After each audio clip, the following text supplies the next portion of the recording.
Bapak Ibu, saudaraku yang dikasihi oleh Tuhan Yesus Kristus. Adapun tema atau pokok renungan kita pada malam hari ini seperti topik yang telah kami sebutkan barusan, yaitu orang Kristen yang bikin geger masyarakat dan pemerintah. Arti kata geger di sini sesungguhnya adalah berdampak. Nah, itu maksudnya.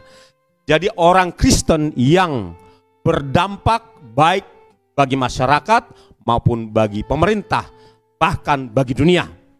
Nah, seperti apa orang Kristen yang bikin geger itu? Ya. Dan apa penyebab dari orang Kristen bisa bikin geger, bisa berdampak? Saudaraku yang dikasihi oleh Tuhan Yesus Kristus, untuk kita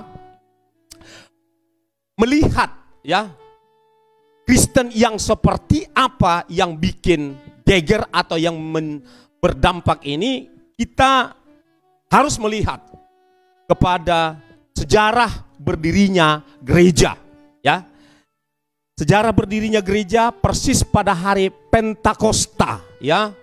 2000-an tahun yang lampau, kan begitu Bapak Ibu Saudara. Nah, di sanalah kita bisa melihat seperti apa orang Kristen itu bisa berdampak. Nah, yang pertama Bapak Ibu Saudara, yang pertama ternyata Bapak Ibu Saudara, supaya orang Kristen itu bisa berdampak ada 5 hal, ya. Ada 5 hal yang dipenuhi oleh gereja mula-mula. Dan kelima hal ini malam hari ini bagian kita untuk menggenapinya, untuk mengalaminya. Amin Bapak Ibu Saudara. Ya. Nah, yang pertama itu adalah gereja yang berdoa. Yang kedua adalah gereja atau orang Kristen yang penuh Roh Kudus. Yang ketiga adalah orang Kristen yang memberitakan Yesus dan Injilnya. Kan begitu. Yang keempat adalah orang Kristen yang ditakuti dan disukai semua orang. Dan yang kelima adalah orang Kristen yang mendemonstrasikan mujizat. Nah, kelima hal inilah ternyata Bapak Ibu Saudaraku yang dikasihi oleh Tuhan, yang membuat gereja mula-mula, yang membuat seorang Kristen bisa berdampak. Nah, kita melihat, saya mengajak kita melihat dari yang pertama, gereja yang berdoa, ya, bertekun dengan sehati, berdoa bersama-sama, ya. Bertekun dengan sehati, berdoa bersama-sama. Kisah Rasul 1, ya, Kisah Para Rasul 1 ayat 12 hingga 14, ya.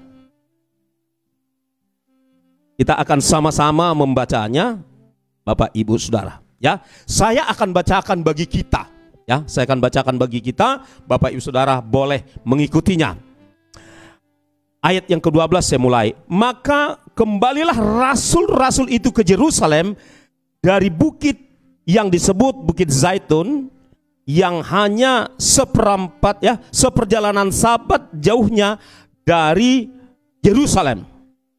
Nah, ayat yang ke-13, setelah mereka tiba di kota, naiklah mereka ke ruang atas tempat mereka menumpang.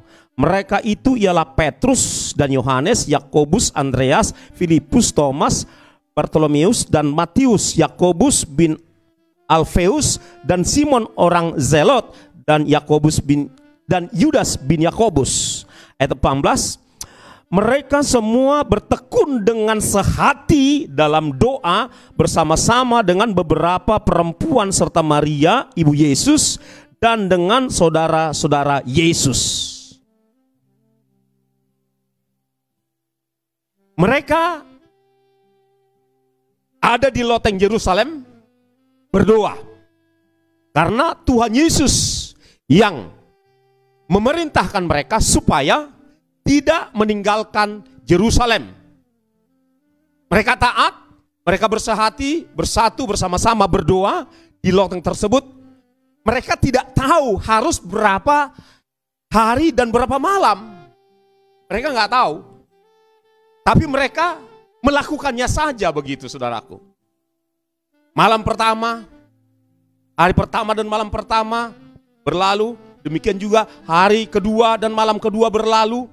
Hari ketiga, demikian hari keempat, hari kelima, terus begitu. Mereka tidak tahu karena tidak dikasih tahu harus berapa lama.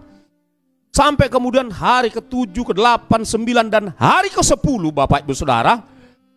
Pada saat itulah Tuhan Yesus dan Bapa di sorga mengutus rohnya tercurah bagi gereja mula-mula, bagi rasul-rasulnya yang menjadi cikal bakal gereja Bapak Ibu Saudara. Tercurah Roh Kudus dan mereka dilawat oleh Roh Kudus, mereka dibaptis oleh Roh Kudus, mereka penuh dengan Roh Kudus, mereka berbahasa-bahasa baru, berbahasa roh, dan seterusnya dan seterusnya. Itulah yang terjadi Bapak Ibu Saudaraku pada gereja awal, pada gereja mula-mula. Pertama yang mereka lakukan adalah berdoa dan berdoa.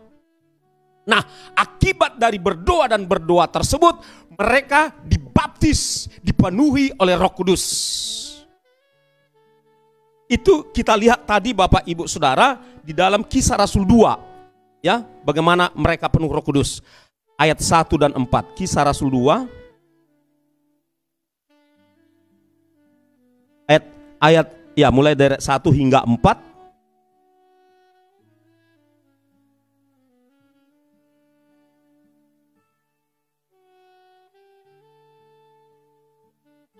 Ya, demikian. Ketika tiba hari Pentakosta, semua orang-orang percaya berkumpul di satu tempat. Tiba-tiba turunlah dari langit suatu bunyi seperti tiupan angin keras yang memenuhi seluruh rumah di mana mereka duduk. Dan tampaklah kepada mereka lidah-lidah seperti nyala api yang bertebaran dan hinggap pada mereka masing-masing. Maka penuhlah mereka dengan Roh Kudus. Lalu mereka mulai berkata-kata dalam bahasa-bahasa lain seperti yang diberikan oleh Roh Kudus itu kepada mereka untuk mengatakannya. Nah, ini awalnya. Pertama mereka berdoa dan berdoa. Lalu yang kedua, mereka penuh Roh Kudus, saudara-saudara, penuh kuasa Allah, karena memang Tuhan Yesus berjanji kepada mereka, seperti kita bisa baca di dalam Kisah Rasul 1 ayat 8, kamu akan menerima kuasa apabila Roh Kudus turun ke atas kamu, dan kamu menjadi saksiku di Yerusalem, Judea, Samaria, sampai ke ujung dunia. Itu digenapi. Saat ini mereka dipenuhi oleh Roh Kudus, dibaptis oleh Roh Kudus, dan mulai menerima karunia-karunia Roh Kudus. Di sini belum tampak berdampak, tetapi pribadi dan kuasa yang membuat mereka berdampak, mereka sudah terima di tahap ini, saudara-saudara.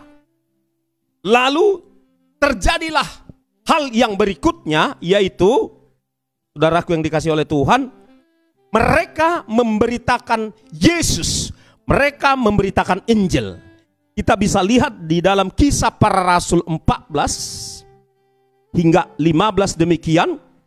Maka bangkitlah Petrus berdiri dengan ke-11 rasul itu, dan dengan suara nyaring ia berkata kepada mereka, hai kamu orang-orang Yahudi dan kamu semua yang tinggal di Yerusalem, ketahuilah dan camkanlah perkataanku ini. Kata Petrus, orang-orang ini tidak mabuk seperti yang kamu sangka, karena hari baru pukul 9. Dan seterusnya Bapak Ibu Saudara. Ya. Lalu Petrus meneruskan khotbahnya.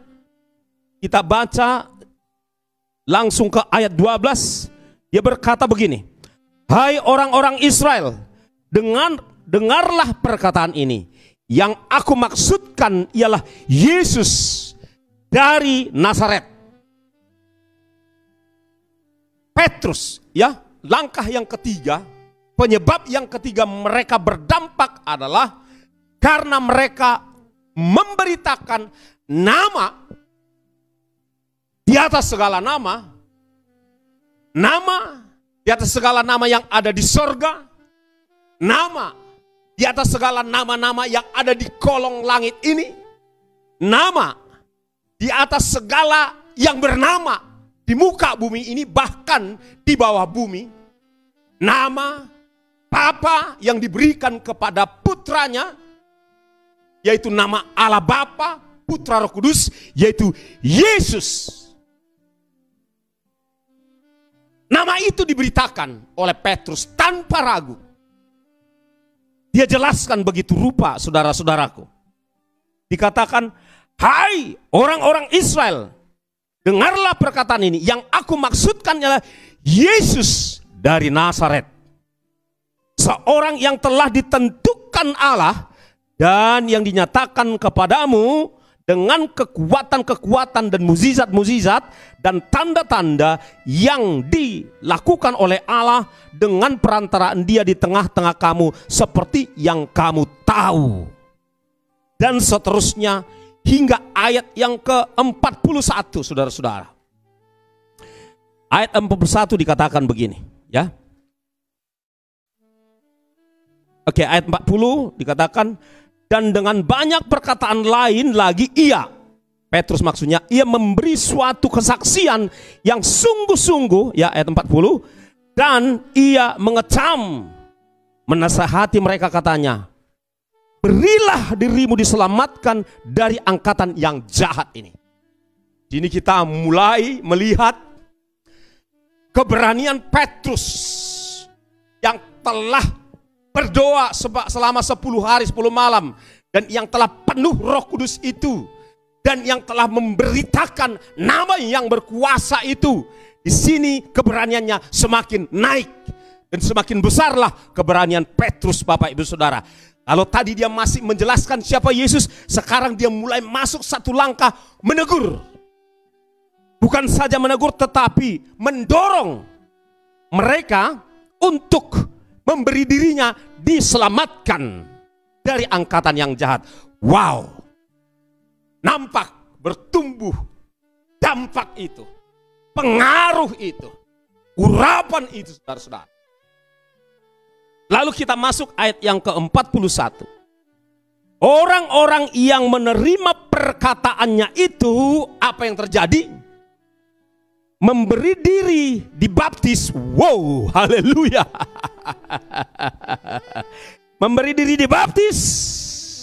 Dan pada hari itu juga, ya, hari itu jumlah mereka bertambah kira-kira 3.000 jiwa.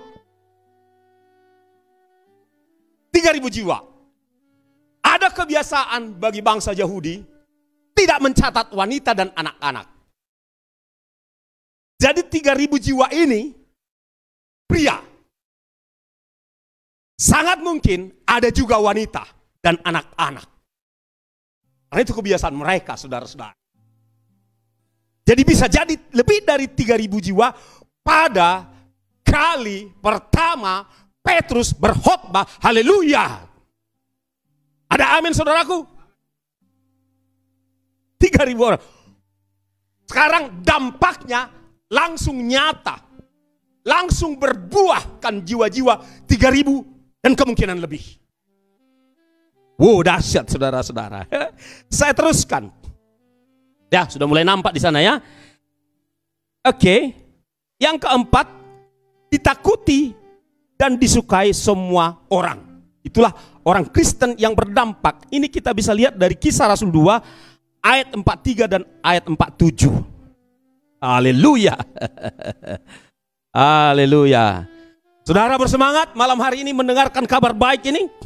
Saya bacakan dari ayat 43 dan 47. Maka ketakutanlah mereka semua, sedang rasul-rasul itu mengadakan banyak mujizat, ya, dan tanda-tanda. Ayat 47, sambil memuji Allah, ya, dan mereka disukai oleh semua orang, dan tiap-tiap hari Tuhan menambah jumlah mereka dengan orang yang diselamatkan. Di ayat 43 ditakuti. Ini orang yang berdampak. Ini orang Kristen yang bikin geger. Takut bukan berarti apa ya? Maksudnya, ya, pokoknya kita diseganilah begitu. Segan orang, hormat orang. Sama orang Kristen yang suka berdoa, yang penuh Roh Kudus, dibaptis Roh Kudus, dan yang berani memberitakan nama Yesus, dan yang mendemonstrasikan mujizat, itu ditakuti dan disukai semua orang. Jadi klop dia, ditakuti dan disukai semua orang. Haleluya. Saudaraku, nah itu yang keempat. Yang kelima, yaitu mendemonstrasikan mujizat. Seperti apa yang tertulis di dalam ayat 47 tadi, saudara-saudara. Ya, ayat 43 dan 47. Saya ulangi itu. Ayat 47. Sambil memuji Allah dan mereka disukai semua orang. Dan mujizat tadi. Banyak melakukan mujizat, itu ayat 43 tadi. Nah, saya ingin ulangi pertanyaan yang apa penyebab orang Kristen bisa bikin geger atau berdampak? Ya, itu dia. Apa penyebab yang membuahkan hasil, yaitu orang Kristen bikin geger atau berdampak bagi masyarakat dan pemerintah? Yang pertama tadi, suka berdoa. Yang kedua, penuh dengan Roh Kudus. Yang ketiga, memberitakan Yesus dan Injilnya. Yang keempat, ditakuti dan disukai semua orang. Dan yang kelima, mendemonstrasikan mujizat dan kuasa Allah. Bila Anda rindu menjadi seorang Kristen yang berdampak dan bahkan bisa bikin geger, kelima hal ini saudara harus rindukan. Kelima hal ini saudara harus alami.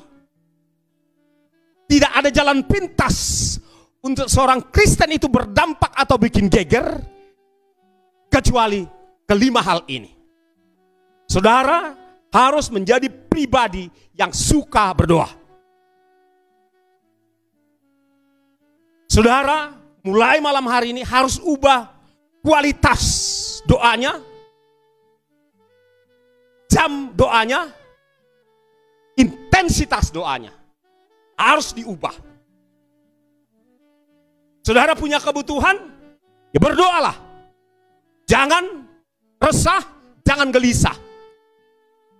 Serahkanlah semua kekhawatiranmu kepada Tuhan.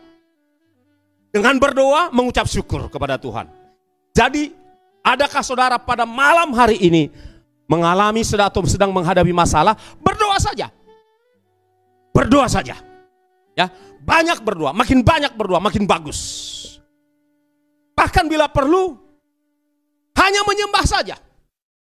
Hanya menyembah Allah, hanya menyembah Allah. Karena ketika kita menyembah Dia, hatinya disukakan. Bapak itu suka hatinya, bersuka cita dia. Seorang ayah yang hatinya bersuka cita dibuat oleh anak-anaknya, itu cair. Cair itu biasanya. Seorang ayah yang anak-anaknya membuat dia senang, cair, gampang. Belum diminta sama anak-anaknya, dia udah kasih. Cepet. Apalagi Bapak di sorga. Bukan cepet. Tak terhingga. Betul, gak terhingga. Dan tidak terduga. Karena Dia sang pemilik seluruh kekayaan di sorga. Seluruh kekayaan yang ada di bumi. Bapa di sorgalah sang pemiliknya. Dia berdaulat atas tambang emas, tambang perak, tambang minyak. Dia berdaulat atas bank A, B, C sampai Z. Dia berdaulat atas seluruh mata uang yang ada di muka bumi ini. Dia juga berdaulat atas semua dompet semua orang. Dia berdaulat. Dia bisa gelisahkan hati seseorang, bahkan yang tidak kenal Tuhan. Tidak kenal Tuhan, dia hatinya bisa digelisahkan, dan dia bisa memindahkan isi dompet orang itu kepada saudara. Kalau saudara berdoa, kalau saudara angkat tangan, suka angkat tangan, maka Tuhan turun tangan. Makanya sering-seringlah angkat tangan. Selalulah angkat tangan menyembah Tuhan, maka Tuhan turun tangan dan mengulurkan perpanjangan tangan. Perpanjangan tangannya bisa orang kaya, bisa juga janda miskin. Suka-suka Tuhan. Terserah Tuhan. Gak usah kita setel dia. Gak usah kita mendoakan orang kaya. Ya, gak usah kita cari muka orang. Tapi cari wajah Tuhan. Gak usah cari muka orang. Cari wajah Tuhan, saudaraku. Amin. Haleluya. Tepuk tangan bagi Tuhan. Berdoa saja. Menyembah saja. Dia akan turun tangan. Dia akan turun tangan kepada orang yang angkat tangan. Yang menyembah Tuhan. Ada amin, saudaraku? Kami sudah mengalaminya. Kami sudah mengalaminya. Selama masa pandemi, kami bukan gembala. Ya, kami seorang penginjil, seorang pengajar Injil. Dua bidang pelayanan kami ini, menginjil, mengajar, atau berkhotbah, itu stop selama pandemi. Jadi apa yang kami lakukan? Kami hanya angkat tangan. Angkat tangan, suami istri angkat tangan. Menyembah Tuhan, berdoa, menyembah. Kami nggak pikirin gimana caranya. Itu suka-sukamu Tuhan. Suka-suka. Semua nyanyi.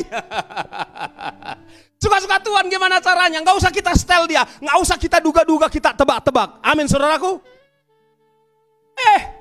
Selama pandemi, di rumah kami banyak beras. Banyak telur. Banyak minyak kemasan. Banyak gula kemasan. Dan seterusnya, saudara. Kami cuma bisa berdoa. Kan begitu, saudaraku. Nah, ya tentu apa yang Tuhan kirim ke rumah itu enggak kami telan sendiri. Ya, kalau rasa-rasa bisa dibagi ke saudara-saudara, kami bagi juga. Baik berupa uang dan lain sebagainya. Kami mengalaminya. Jadi ini bukan hanya cerita omong kosong. Bahwa kita bisa berdampak jika kita suka angkat tangan menyembah Tuhan, berdoa. Haleluya. Harapan kami dari ministry, Amazing Ministry ini, malam hari ini, roh saudara makin bernyala-nyala untuk suka berdoa. Untuk suka menyembah Tuhan. Haleluya. Itu yang pertama. Yang kedua, penuh Roh Kudus. Saudaraku, kenapa harus penuh Roh Kudus? Karena Roh Kudus itulah Roh Allah, kekuatan Allah, pribadi Allah, Allah yang mana? Allah yang maha kuasa, Allah yang menciptakan di penciptaan, di awal penciptaan. Roh Kudus itu yang mencipta. Bapa berinisiatif mengeluarkan perintah, Sang Anak melakukannya dengan kuasa Roh Allah. Jadi saudara dan saya harus menerima Roh Kudus dalam hidup. Bila malam hari ini kau merasa Roh Kudus belum ada dalam hatimu, nanti setelah pelayanan ini saudara terima dia. Amin, saudaraku. Terima dia dan minta supaya engkau dibaptis. Jangan alergi dengan baptisan Roh Kudus. Jangan alergi dengan karunia-karunia Roh Kudus. Jangan benci dan anti terhadap bahasa roh. Bahasa yang berasal dari Roh Kudus. Karena itu semua tercatat di Alkitab. Saudaraku. Penuh Roh Kudus. Yesus saja penuh Roh Kudus. Lukas 4 ayat 1. Yesus penuh Roh Kudus. Penuh Roh Kudus. Yesus saja ada di dalam rahim Maria, pekerjaan Roh Kudus. Para makin paham sekarang. Lalu Yesus bangkit dari antara orang mati, dibangkitkan oleh Roh Kudus. Dan selama pelayanan Yesus, Yesus penuh Roh Kudus. Siapa saudara, siapa Anda, sehingga abai dengan kepenuhan Roh Kudus, sehingga sinis, skeptis terhadap orang-orang yang penuh Roh Kudus? Teguran bagi saudara malam hari ini, bagi saudara yang anti, skeptis, sinis terhadap kepenuhan Roh Kudus. Ngeroh, memang harus ngeroh, saudaraku, harus ngeroh, penuh roh. Haleluya. Karena Roma 12:11 berkata, janganlah kerajinanmu kendor, hendaklah rohmu menyala-nyala, dan layani Tuhan. Kita nggak bisa melayani Tuhan tanpa roh kita menyala-nyala. Orang yang penuh Roh Kudus, orang yang berbahasa roh, bukan kesurupan. Hati-hati saudaraku. Bukan todi-todion. Ya, itu memang dari Roh Kudus. Saudara lihat dari buahnya. Nah, saya ulangi, Yesus saja penuh Roh Kudus. Lalu Anda siapa sehingga Anda tidak mau penuh Roh Kudus? Mau penuh Roh Kudus, terima pribadi Roh Kudus, minta supaya Roh Kudus membaptis saudara. Itu semua Yesus mengatakan, bukan gereja tertentu. Penuhlah dengan Roh Kudus, dipimpin Roh Kudus, buahkan buah Roh Kudus. Amin yang saudaraku ya, amin ya. Lalu yang ketiga, memberitakan Yesus. Sebab tidak ada nama yang lebih berkuasa di sorga, di bumi, bahkan di bawah bumi, selain nama Yesus. Dan nama inilah yang dapat menyelamatkan setiap orang yang terhilang. Buka dari Kisah Rasul 4:12. Kisah Rasul 4:12 berkata, dan keselamatan tidak ada di dalam siapapun juga selain di dalam Dia. Sebab di bawah kolong langit ini tidak ada nama lain yang diberikan kepada manusia yang olehnya kita dapat diselamatkan. Hanya di dalam nama Yesus. Tidak ada nama lain, saudaraku. Nah, itu sebabnya nama Yesus ini perlu diberitakan kepada orang yang belum selamat. Orang-orang yang belum selamat perlu percaya kepada nama Yesus. Sebab barang siapa yang percaya, Yohanes 1:12, sebab barang siapa yang percaya dan menerimanya, ya kan, percaya kepada Yesus dan menerimanya, maka kepadanya diberi kuasa menjadi anak-anak Tuhan, anak-anak Allah.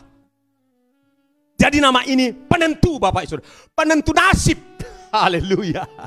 Nama Yesus itu penentu takdir. Nama Yesus itu penentu destiny. Saudaraku yang dikasihi oleh Tuhan. Injil itu berkuasa, perlu diberitakan. Karena seperti dituliskan di dalam kitab Roma bahwa aku punya keyakinan bahwa Injil adalah kekuatan Allah yang menyelamatkan. Jadi Injil Yesus Kristus harus diberitakan, saudaraku. Haleluya. Saudara yang selama ini terlalu bertekun dengan koran, dengan medsos, dengan upasa-upasa, nenek-nenek moyang, beralihlah bertekun membaca Injil. Haleluya, supaya hidupmu penuh kuasa dan berdampak. Yang keempat, ya kan, ditakuti dan disukai semua orang. Orang Kristen perlu ditakuti dalam arti dihormati dan disegani. Bukan karena garang berkelahi, bukan karena parmusi. Saudara mengerti parmusi? Bada mucung se-Indonesia, bukan. Ada banyak orang di luar sana parmusi, parbada mucung seluruh Indonesia. Parbasi, parbada baba seluruh Indonesia. Malam hari ini, saudaraku, haleluya, kita ditakuti atau dihormati karena ada Kristus, karena ada urapan. Amin, saudaraku. Ada hadirat Tuhan dalam hidup kita, kita ditakuti dan disukai semua orang. Jangan, oke. Lalu yang kelima, saudaraku, saudara ingin dihormati, saudara ingin berdampak, saudara ingin bikin geger dalam arti positif, masyarakat atau seluruh dunia, demonstrasikan kuasa Allah itu. Kami mengalaminya. Beberapa tahun yang lalu, dalam kurun waktu mungkin 2 bulan atau 3 bulan di Kota Medan, kami mendoakan orang yang kakinya panjang sebelah, pendek sebelah. Kami doakan kaki yang panjang sebelah. Jadi rata dia. 22 orang. Di waktu dan tempat yang berbeda di Kota Medan. Saya saksikan ini di hadapan Allah. Kami berhadapan dengan dukun-dukunnya gemetar. Karena apa? Mendemonstrasikan kuasa Allah. Oh, orang-orang yang dirasuk setan, pernah sekitar kampus USU, ada yang dirasuk setan, kami dipanggil, kami doakan, setannya kabur. Di sekitar kompleks Koserna juga begitu, ada orang yang dirasuk setan bertahun-tahun, kami doakan, setannya pergi, dan seterusnya. Banyak kesaksian. Demonstrasikan kuasa Allah. Haleluya. Ada banyak kesaksian yang kami alami. Bukan kaminya yang melakukan, tapi roh Tuhannya yang melakukan melalui hidup kami. Kami hanya mendemonstrasikan kuasa Allah. Haleluya. Jadi itu. Nah sekarang, Bapak Ibu Saudara, saya ingin mengajak kita melihat bukti-bukti gereja mula-mula itu, saudaraku, melakukan kegegeran, berdampak. Yang pertama, saudaraku, salah satunya adalah 3.000 orang bertobat. Kita sudah baca dari Kisah Rasul 2 ayat 41. Tapi nggak apa-apa, kita baca lagi. Ya. Oke. Nah, di sana Bapak Ibu Saudara, 3.000 orang bertobat karena mereka sudah mengalami kelima hal tadi. Berdoa, ya kan? Banyak berdoa, penuh Roh Kudus, memberitakan nama Yesus, mereka disukai semua orang, dan yang kelima mereka mendemonstrasikan kuasa Allah. Maka ada 3.000 orang berdoa pada hari Pentakosta itu. Setelah itu terus bertambah. Karena di dalam Kisah Rasul 2 ayat 47 dikatakan di sana bahwa tiap hari Tuhan menambahkan jumlah orang yang diselamatkan. Lalu kita masuk, saudara-saudara, progres berikutnya, ya, yaitu di dalam Kisah Rasul. Bentar saya cek dulu.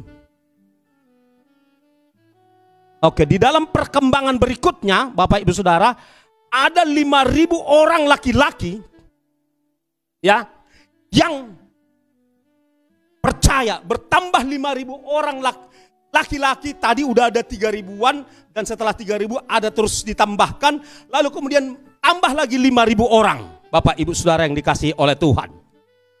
Ini progres yang terus terjadi.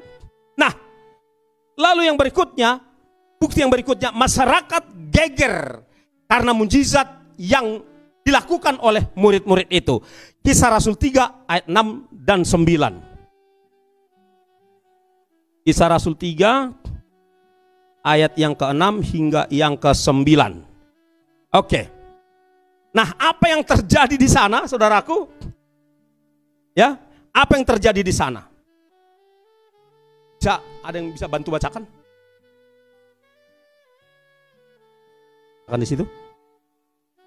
Nampak ya di situ? Ah, ya, bacakan.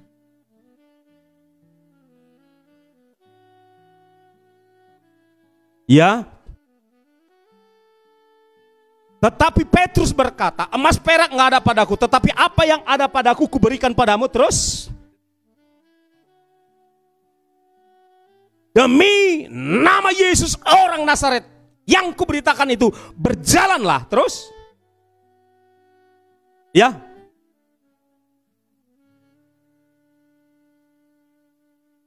memegang tangan kanan orang itu, membantu berdiri. Terus, Seketika itu juga kuatlah kaki dan mata kaki orang itu. Terus ia melonjak berdiri,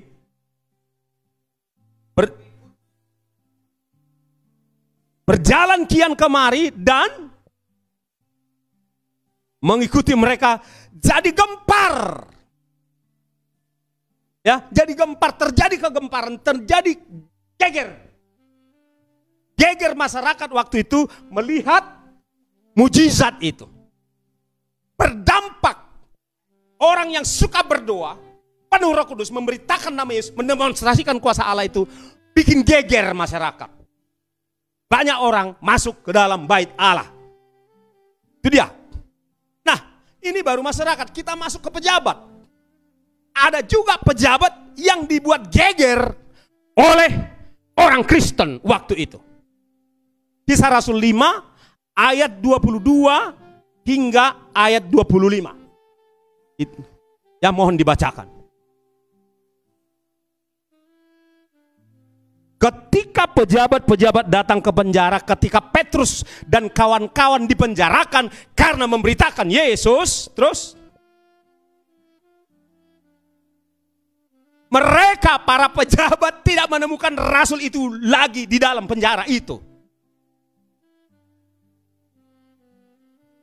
Mereka kembali dan memberitahukan, ya,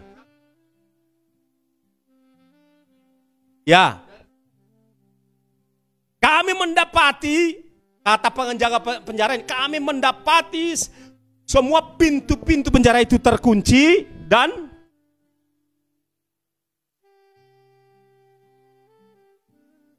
semua pengawal ada di tempat. Terus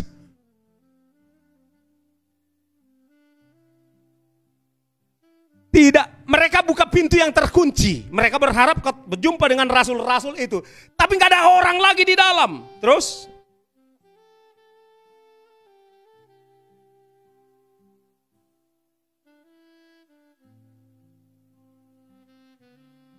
mereka cemas, mulai mereka geger. Geger, asli geger. Terus ada yang bawa kabar kepada mereka di tengah mereka GR dan cemas, gelisah.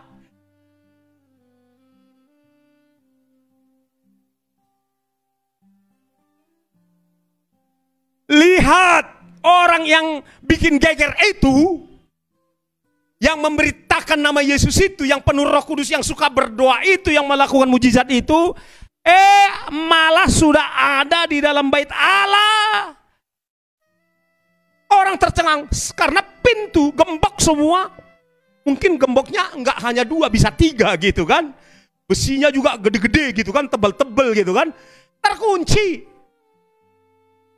Tapi bisa mereka lolos. Wow. Ini bikin geger, saudara. Siapa yang geger sini? Tingkat pejabat. Kan itu ayat berapa tadi? Ayat di awal itu ayat yang ke-6. Apa dikatakan di ayat yang ke-6? Pejabat-pejabat geger. Ayat yang ke-6. Ya. Ayat ke-22 maksud saya. Coba. Nah, pejabat-pejabat geger. Jadi kalau judul kita malam hari ini, orang Kristen yang bikin geger masyarakat dan pejabat dan pemerintah, terbukti saudara. Bagaimana dengan kita Kristen sekarang? Bagaimana dengan saudara dan saya? Ini menjadi pertanyaan, tantangan buat saudara dan saya. Orang Kristen, orang Kristen, orang Kristen. Bukan pendeta, bukan hamba Tuhan yang saya. Orang Kristen. Haleluya. Haleluya. Haleluya. Nah, bukti lain, seorang jenderal juga seisi rumahnya geger. Ya, seorang jenderal dari kekasaran Roma, dari Italia, seperti dia pimpinan militernya Italia di Israel waktu itu, geger juga. Kisah Rasul 10 ayat 43 hingga 48. Kisah Rasul 10 ayat 43 hingga 48. Mohon dibacakan. Ya.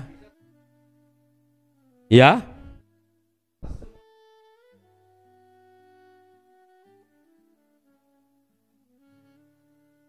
Ya, tentang dia, tentang nama Yesus, tentang pribadi Yesuslah semua nabi bersaksi, ya, bahwa barang siapa percaya kepada nama Yesus mendapat pengampunan dosa. Terus, ya, waktu Petrus, dengar baik, waktu hamba Tuhan yang tidak terkenal itu pada saat itu diminta datang ke rumah seorang jenderal, orang biasa-biasa, latar belakang pemancing ikan, penangkap ya apa namanya,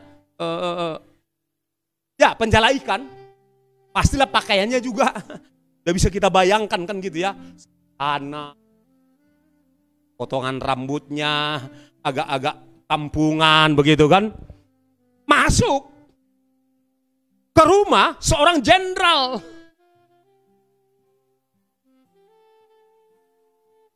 Berdampak. Murid-murid Yesus yang sederhana berdampak. Orang Kristen sederhana seperti Petrus berdampak. Malah jenderal yang mengundang dia datang ke rumahnya berdampak, bikin geger. Haleluya.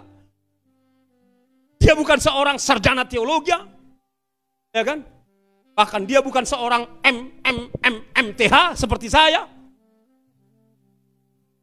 Dia bukan seorang PhD, PhD seperti saya. Gak punya titel. Mungkin ada juga titelnya. Ya, ada juga titel. SKK, Sarjana Kasih Karunia. Mungkin itulah titelnya saudara-saudara. Tapi nggak berani menuliskannya. Tapi apa? Berdampak, bikin geger seorang jenderal gitu loh. Lalu dilayaninya, diberitakannya Yesus kepada keluarga jenderal ini. Ya kan? Beritakannya Yesus, dikenalkannya Yesus. Maka apa yang terjadi tadi? Seisi rumah itu penuh dengan Roh Kudus. Seisi rumah itu dilawat oleh Roh Kudus, dipenuhi oleh Roh Kudus. Orang non-Kristen itu, dia dan seisi rumahnya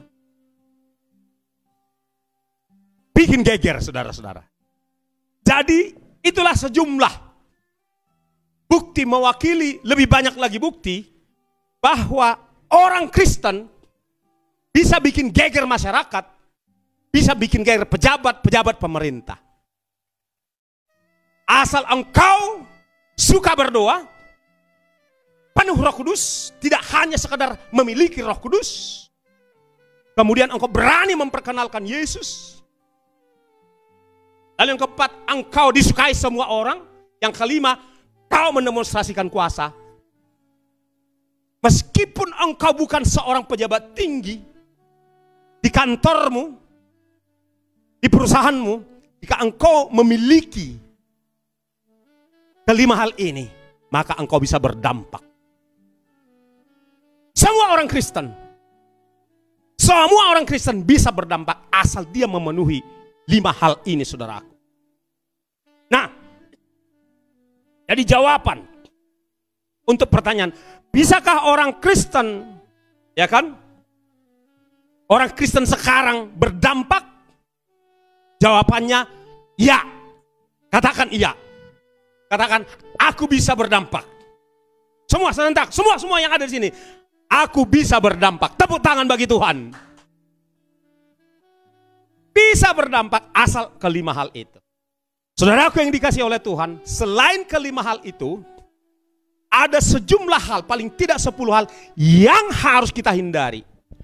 Meski kita udah memiliki 5 hal itu, tapi ada 10 hal yang harus kita hindari. Yang pertama, ya, hindarilah mental pengecut. mental penakut. Milikilah keberanian mengatakan iya kalau iya, tidak kalau tidak. Amin saudaraku. Miliki keberanian untuk memperkenalkan nama Yesus. Miliki keberanian untuk menyaksikan dirimu seorang Kristen. Jadi yang pertama, hindari mental pengecut. Hal yang kedua perlu kita hindarkan adalah hindari mengandalkan manusia. Karena apa? Alkitab berkata dalam Yeremia 17, terkutuklah orang yang mengandalkan manusia. Yang mengandalkan kekuatannya. Yang mengandalkan manusia dan segala kekuatan manusia. Apakah kekuatan jabatan? Apakah kekuatan harta? Apakah kekuatan pengaruh? Terkutuklah orang yang mengandalkan manusia. Tetapi diberkatilah orang yang mengandalkan Tuhan. Ada amin saudaraku? Diberkatilah orang yang mengandalkan Tuhan. Jika engkau punya, jangan berharap kepada manusia. Jangan. Jika engkau punya urusan, jangan berharap kepada manusia. Tapi berdoa dan berharaplah kepada Tuhan. Jangan biasakan cari muka manusia, tapi cari wajah Tuhan. Biasakan angkat tangan kepada Tuhan, maka Tuhan akan turun tangan. Mazmur 121 kalau saya tidak salah berkata, aku melayangkan mataku ke gunung-gunung. 127. Aku melayangkan mataku ke gunung-gunung, dari manakah datangnya pertolonganku. Jangan layangkan mata kita ke gunung-gunung. Gunung jabatan, gunung harta, dan gunung pengaruh yang lain-lain di dunia ini. Tapi arahkanlah pandanganmu kepada Tuhan. Yang menciptakan gunung, menciptakan langit, menciptakan seluruh harta benda, menciptakan makhluk-makhluk yang kuat di muka bumi ini. Pertolonganku datangnya dari Tuhan menciptakan langit dan bumi. Amin Bapak Ibu Saudara. Nah itu. Jangan biasakan berharap kepada manusia. Jangan biasakan cari muka manusia, cari wajah Tuhan. Ya, ini penting saudaraku. Orang Kristen supaya disegani dan berdampak. Jangan suka mancing-mancing, minta-minta kepada manusia. Minta kepada Tuhan, Tuhan yang akan menggerakkan dan menyediakan jalan keluar ataupun pertolongan bagi saudara dan saya. Amin saudaraku. Yang ketiga, hindari ikut-ikutan kompromi. Kalau saudara sebagai orang Kristen, dunia marketplace, di sana ada kompromi, ya kan? Ada pungli, ada korupsi, ada potong atas 10%. Kan ada itu kan? Biaya potong atas 10%. Jangan ikuti. Jika engkau mau disegani dan berdampak. Jika engkau mengaku Kristen, tapi kau juga ikut kompromi dengan dosa A dan Z, orang akan mencibir saudara dari belakang. Anda tidak akan berdampak. Oleh sebab itu, nggak usah ikut-ikutan kompromi dengan segala cara-cara permainan dunia ini. Amin saudaraku. Nah yang berikutnya. Hindari. Hindari. Nomor 4, hindari. Apa nih? Menjadi serupa dengan dunia ini. Ya. Dari menjadi serupa dengan dunia ini. Salah satu gaya hidup dunia adalah hedonisme. Salah satu gaya hidup dunia adalah gila-gila branded. Salah satu gaya hidup dunia adalah konsumtif. Belanja. Ya, belanja. Kalau yang dibelanjakan itu adalah kebutuhan, itu nggak perlu dikupas. Tapi belanja sesuatu hanya memenuhi keinginan dan menaikkan gengsi, saudara tidak akan berdampak. Saudara akan susah sendiri.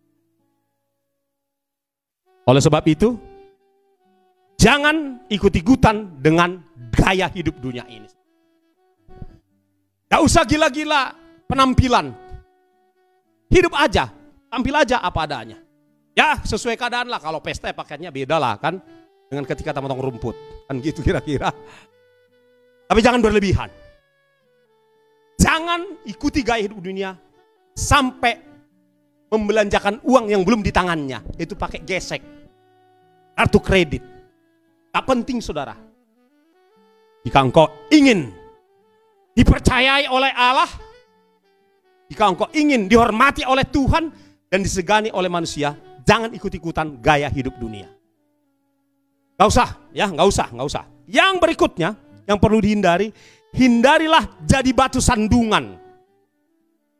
Agar saudara dan saya berdampak, harus kita hindari jadi batu sandungan. Apa artinya batu sandungan? Nggak jadi berkat. Di mana-mana nggak jadi berkat. Membuat orang tersandung. Membuat orang terluka. Ya. Membuat orang dirugikan. Membuat nama Tuhan jadi jelek. Gara-gara hidup kita. Hindari menjadi batu sandungan. Hindari menjadi problem maker. Amin saudaraku. Tapi jadilah solution maker. Bukan problem maker. Bukan yang kera persoalan. Tetapi menjadi solution maker. Dalam kehidupan kita bermasyarakat. Lalu yang ke-6 saudaraku. Hindari kuper dan kaku. Agar saudara berdampak. Jangan kuper, kurang pergaulan. Menutup diri. Tampil depan umum, kaku. Susah ngomong. Susah memberi senyum kepada tetangga. Susah say hello.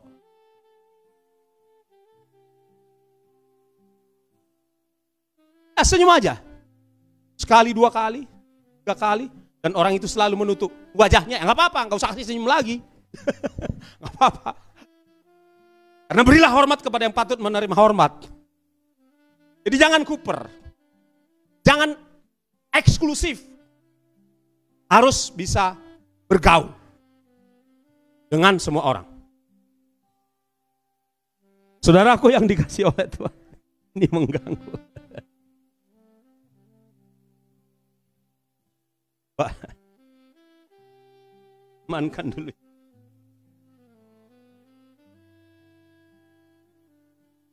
Itu saudaraku. Jangan kaku, jangan jaim. Ada orang Kristen jaim. Susah. Melirik kiri kanan. Pulang dari gereja, lurus. Gak ada say hello kiri kanan. Supaya berdampak, saudara harus ramah. Apalagi yang perlu dihindari? Yang ke-7 ya. Hindari menjadi orang yang pelit.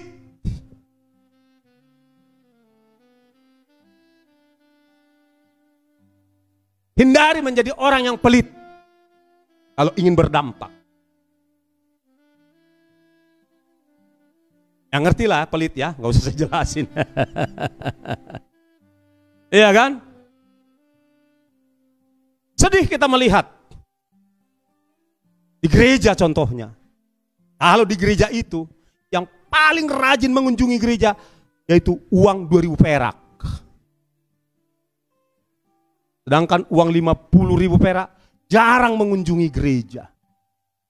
Tapi yang paling sering mengunjungi gereja lewat kantong kolekte uang 2.000 perak. Kalau seperti itu gereja berarti jemaatnya pelit. Jangan menjadi pribadi yang pelit.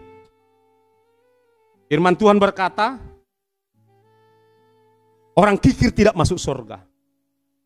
Jadi hindarilah kebiasaan pelit. Amin saudaraku. Ada amin, haleluya. Amin Michael. Amin gitu dong, teriaknya amin. Kencang. Apalagi yang perlu dihindari? Yang ke-8, hindari bergaul hanya dengan sesama level. Supaya kita berdampak. Jangan hanya bergaul dengan level. Sesama yang punya mobil. Sesama yang punya jam tangan Rolex. Sesama yang punya sepatu, fine endorse ya. Gak ada. Pokoknya sepatu branded deh gitu. Hanya satu level, dia tinggal di kompleks perumahan elit. Aku juga tinggal di perumahan elit. Kalau perumahan rakyat nggak usah. Dia masih naik sepeda motor, tak level. Bertobat. Semua bertobat. Ya, satu level. Enggak usah, saudara dan saya enggak satu level dengan Tuhan Yesus. You know Jesus? Orang tertajir, melintir di bumi dan di sorga. Gak malu-malu dia di kayu salib sampai telanjang dia supaya selevel dengan engkau. Jadi enggak usah bergaul hanya dengan satu level. Amin saudaraku. Haleluya. Ada sukacita, ada senyum. Kalau tersinggung, puji Tuhan berarti masih normal. Iya. Di luar negeri banyak kali orang Kristen hanya bergaul dengan satu level. Negeri luar sana, tapi kalau di Medan enggak. Enggak ketahuan. Enggak ngaku. Hanya satu level. Ya kan? Batiknya cuma harga 150.000. Aku punya batik 1,5 juta. Enggak satu level. Emang lebih mahal batikmu dari jubah Yesus? Ditanggalkannya. Apalagi yang perlu dihindari yang ke-9. Haleluya. Hindari hidup untuk diri sendiri. Mirip lah tadi. Pelit. Hanya untuk diri sendiri. Datang dari rumah ke gereja. Ya kan? Kristen kan? Dari Kristen kan ke gereja kan? Gereja. Dah. Nanti pulang dari gereja langsung tanpa salam kiri kanan, tanpa senyum kiri kanan, langsung masuk mobil ya kan? Makan ke rumah makan yang mewah, gak say hello dengan sama-sama jemaat. Hanya hidup untuk diri sendiri. Lihat orang susah, padahal dia berkelebihan, gak mau bantu. Takut gaya hidupnya, standar hidupnya, kebutuhan hidupnya terganggu. Jangan hidup untuk diri sendiri. Sedangkan kita hidup di tengah kekurangan pun harus berani berbagi. Kami melakukannya, bukan untuk sombong-sombong. Kami melakukannya. Kami kekurangan masih kurang. Ya kan? Belum punya mobil, masih punya sepeda motor. Belum punya deposito juta-jutaan dan lain sebagainya. Tapi kami selagi bisa, bahkan dari di tengah kekurangan, kami mau berbagi. Saudara, bukan orang Kristen sejati, bukan murid Kristus sejati kalau saudara hanya hidup untuk diri sendiri. Dan yang ke-10 yang perlu dihindari, hindari menjadi pribadi yang sombong, tinggi hati, angkuh, arogan. Menjadi orang Kristen yang berdampak harus menghindari kesombongan, tinggi hati. Karena kesombongan dan tinggi hati awal dari kehancuran saudara-saudara. Rendah hatilah dengan apa yang kau miliki saat ini. Karena sesungguhnya itu semua berasal dari Tuhan.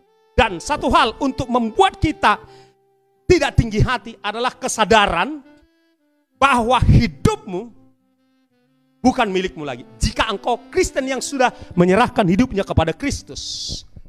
Kenapa bukan milikmu?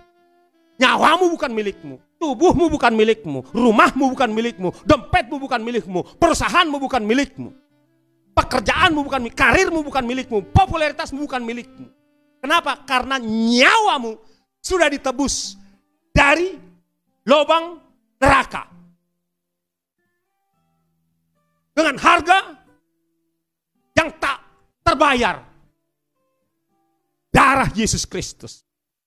Setiap orang yang sudah menyerahkan hidupnya kepada Kristus, orang itu tidak lagi menjadi pemilik hidupnya. Kecuali saudara belum menyerahkan hidup, engkau pemilik hidup. Dan Yesus tidak menjadi juru selamatmu dan penjaminmu. Tapi kalau engkau sudah menyerahkan hidupmu kepada Kristus, maka hidupmu totally, ownernya adalah Yesus Kristus. Amin saudaraku. Nyawamu, nyawa pemberian. Kukumu, kuku pemberian. Apalagi rambutmu, mana ada yang kau ciptakan rambutmu. rambut pemberian, semuanya pemberian. Oksigen pemberian. Saraf kalau engkau pintar, IQ-mu tinggi, saraf pemberian. Amin. Jadi nggak ada yang bisa dianggarkan. Oleh sebab itu, inilah alasan kita untuk kita tidak perlu sombong supaya kita berdampak. Bapak Ibu yang dikasihi oleh Tuhan Yesus Kristus, dunia ini menantikan orang-orang Kristen yang berdampak. Doa saya, biarlah orang tersebut adalah Anda sendiri. Orang yang berdampak itu, orang yang bikin geger dalam pengertian positif itu, baik bagi masyarakat, pemerintah, dan dunia, adalah saudara sendiri. Yang setuju katakan amin. Kita berdoa. Haleluya. Bapa di sorga, dalam waktu yang terbatas kami telah menyampaikan perihal orang Kristen, pengikut Kristus yang bisa berdampak bagi dunia ini. Hamba berdoa buat setiap pendengar, biarlah mulai malam hari ini mereka sungguh-sungguh menyerahkan hidupnya dan menggunakan hidupnya, hari-harinya, waktunya, tenaganya, harta bendanya untuk boleh berdampak bagi banyak orang dan bagi dunia ini.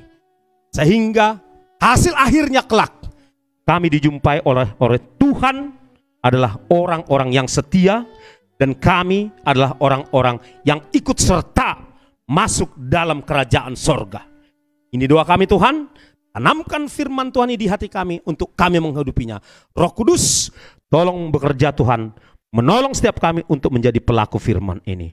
Demi nama Bapa, Putra, Roh Kudus, demi nama Tuhan Yesus Kristus, kami berdoa, kami mengucap syukur, dan kita semua sama-sama kita katakan, amin. Haleluya, puji Tuhan, Tuhan Yesus memberkati, shalom, selamat malam. Sampai jumpa pada kesempatan berikutnya.